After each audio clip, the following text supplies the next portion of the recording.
jedna zo základných potrieb každého človeka. Miesto, kam sa ľudia denne vracajú, prináša stabilitu a zároveň aj predpoklad pre úspešné zaradenie sa do spoločnosti. No nie každý ho má. Isté skupiny ľudí sú pre svoju životnú situáciu zraniteľnejšie, no domov si rozhodne tiež zaslúžia. Motivácia zabezpečiť im ho pritom viedla aj Slovak Investment Holding k vytvoreniu unikátneho projektu. Kľúčová časť podpory na sociálnu oblasť je na Slovensku formou grantov, preto sme radi, že Dostupný domov je príkladom toho, že sa to dá jednak robiť návratne a jednak robiť samoudržateľne. Dôležitý je aj segment, v ktorom Dostupný domov pôsobí, to znamená, že bavíme sa o dostupnom a sociálnom bývaní, ktoré je na Slovensku veľký problém, ktorý stále v čase rastie. S tým, že najviac na to doplácajú zraniteľné skupiny, ktoré sa bez bývania nevedia zaradiť do spoločnosti, nájsť si prácu a vo všeobecnosti sa nesťažuje sociálna mobilita. Úspešný projekt Dostupného domova by však nebolo možné uskutočniť bez silného partnera, ktorý sa tiež rozhodol zraniteľnej skupine ľudí pomôcť. Stala sa ním Slovenská sporiteľňa. Idea podniku Dostupný domov vznikla z reálnej potreby ľudí bývať a z nedostatku dostupného nájomného bývania na slovenskom trhu. Túto ideu sme si v malom najprv vyskúšali, následne sme hľadali partnera, s ktorým by sme ju vo väčšom zrealizovali. Potom sme oslovili Slovak Investment Holding a keď sme zistili, že majú túto investíciu záujem, začali sme spolu rokovať, až dokiaľ sme celú investíciu nezrealizovali. Dostupný domov je model, kde súkromný kapitál rieši problém, ktorý štát trápi a dáva do toho vlastné zdroje a preto sa štát k tomuto pripája pre znásobenie pozitívneho efektu. Vďaka tomu, že sporiteľňa prispela 50%, sa nám podarilo zdvojnásobiť účinnosť verejných zdrojov. Dostupný domov je naša prvá investícia so SIHom a po 4 rokoch môžem povedať, že táto investícia bola dobrým rozhodnutím nielen z pohľadu toho, že sme v SIHu našli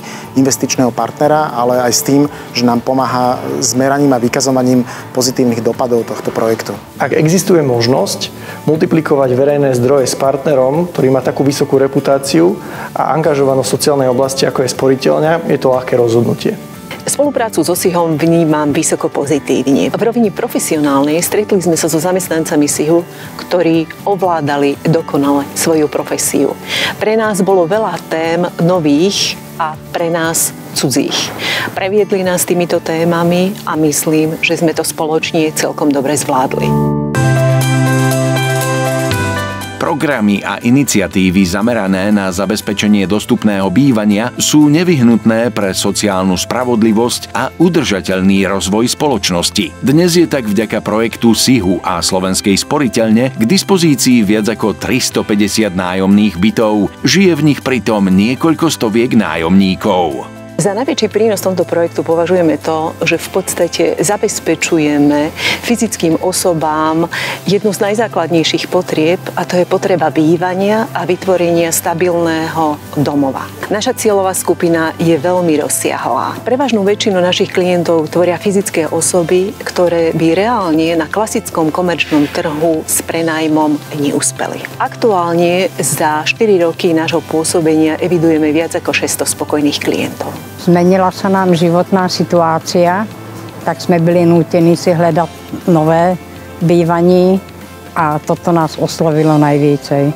Náš byt má 2 izby, kuchyňa je spojená s obývačkou a spálňa. Náklady sú primerané k nášmu dôchodku.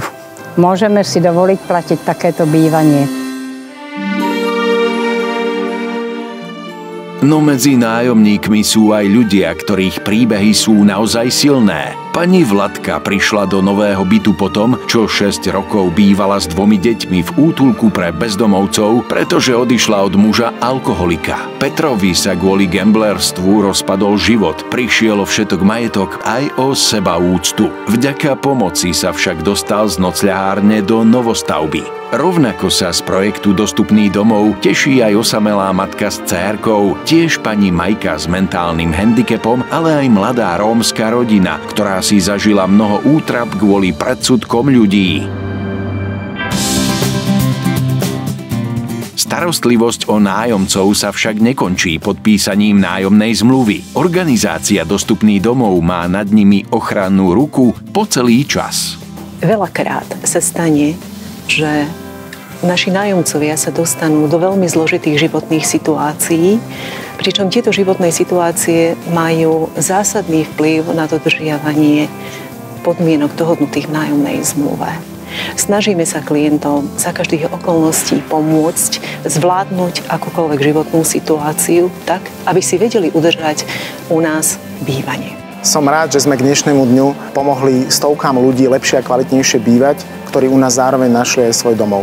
Využitie finančných nástrojov v sociálnej oblasti je komplexné a vyžaduje si spoluprácu medzi vládnymi inštitúciami, súkromným sektorom, neziskovými organizáciami a komunitami. Správne implementované finančné nástroje môžu výrazne prispieť k zlepšeniu životných podmienok a k podpore sociálnej inklúzie. Dostupný domov tak nepochybne aj cez podporu SIHu plní veľmi významnú spoločenskú úlohu. Rozhodne tak aj vďaka nemu získali viacerí klienti stabilitu a istotu, čo im pomohlo posunúť sa vo svojej životnej ceste dopredu.